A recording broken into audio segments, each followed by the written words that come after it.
Mevlam bilir halimden. Kimse bilmez benim halimden. Elime mesele uzar halimden. Kimse bilmez benim halimden. Ancak Mevlam bilir dilimden. La ilahe illallah. Diyor ki Allah'ım çok beni zikrediyor. Oturur Allah, giderken Allah, uyurken Allah, yatarken Allah. La ilahe illallah. La ilahe illallah. Ne diyor? Kız da Allah diye beni an diyor. Namazımı kıl diyor. Zekatımı ver.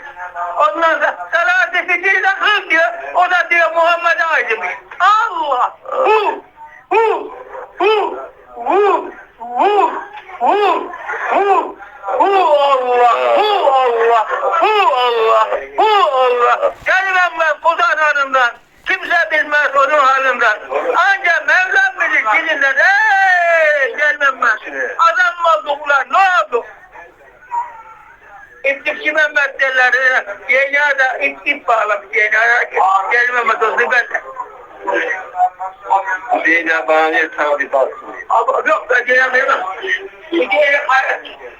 Ulan bir kadın indi hasta. Kadın yok ya. Yok arıyor. Hasta. Ama sokuyor. Ameliyat ediyor. Ameliyat ediyor. Ve arıyor. Çıkıyor çalma. Çalma bir şey var mı? Tamam.